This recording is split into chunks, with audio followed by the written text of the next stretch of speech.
রোজাদারদের জন্য সব মাখলুকাত দোয়া করে, কিন্তু রোজাদার নিজেরা দোয়া করে না।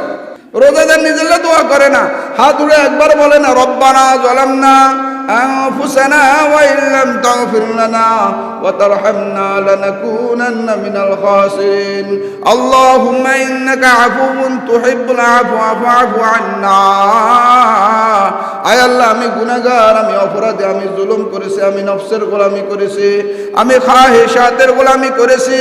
ও মাওলা, মেহেরবানি করে আমার জীবনের সব গুনাহ মাফ করে দাও। বান্দা হইয়া আল্লাহর কাছে গুনাহ মাফের জন্য দোয়া করে না, কিন্তু রোজাদারদের জন্য সকল মাখলুকাত দোয়া করে। বলেন না সুবহানাল্লাহ।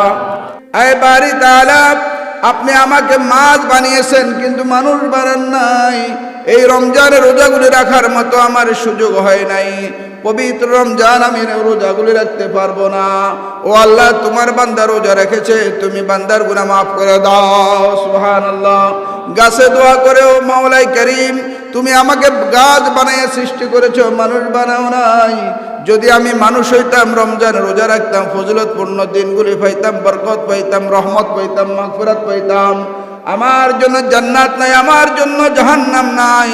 তোমার বান্দাকে তুমি সৃষ্টি করেছো, রমজান মাসের বরকতময় রোজা দিয়েছো, তোমার বান্দারা রোজা রাখতেছে। ও আল্লাহ, আমি গাছ হইয়া ফরিয়াদ করতেছি, তোমার বান্দার সব গুনাহ মাফ করে দাও। বলেন না সুবহানাল্লাহ। বলেন না সুবহানাল্লাহ। এইভাবে গাছে দোয়া করতে থাকে, মাছে দোয়া করতে থাকে, এইভাবে সমস্ত পশু পাখি ওই রোজাদারদের জন্য দোয়া করতে থাকে। সকল মাখলুকাত রোজাদারদের জন্য দোয়া করতে থাকে। হাদিস শরীফে আছে, সব মাখলুকাত দোয়া করে, দোয়া করে, দোয়া করে। এমন ভাবে লিখছে ব্যাখ্যার মধ্যে যে সমুদ্রের ফেনা পর্যন্ত রোজাদারদের জন্য দোয়া করে। বলেন না সুবহানাল্লাহ। সমুদ্রের ফেনা, আচ্ছা সমুদ্রের ফেনার কোনো দাম আসেনি? না। হ্যাঁ না, আমরা যে সাবানের হেনার কোনো দাম আসেনি?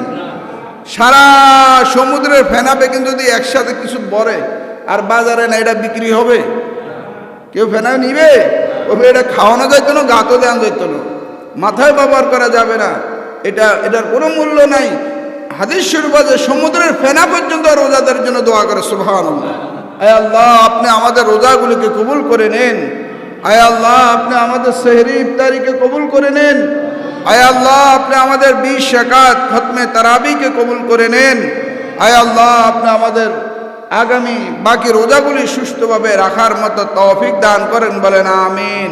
কি কর, আমরা খুশি না বাজার? এই শুকরিয়াকে আদায় করে শেষ করতে পারবো? পারবো না। আবার 1 বছর বাঁচবো, আগামী 1 বছর পরে আবার মাহে রমজান পাবো, এটার কোনো নিশ্চয়তা আছে? নাই। হতে পারে আমার আপনার জীবনের শেষ রমজান, এটাই ভাবতে হবে। হতে পারে আমার আপনার জীবনের শেষ রমজান, আগামী রমজান হয়তো আর পাবো না। যদি হায়াত থাকে আলহামদুলিল্লাহ, না হয় আমার জীবনের শেষ রমজান, আর রমজান আমি পাবো না, আর রোজা রাখার মতো সুযোগ হবে না, আর ইফতারি সেহরি খাওয়ার মতো সুযোগ হবে না, আর তারাবি পড়ার মতো, খতমে তারাবি পড়ার মতো পরিবেশ আর পাবো না।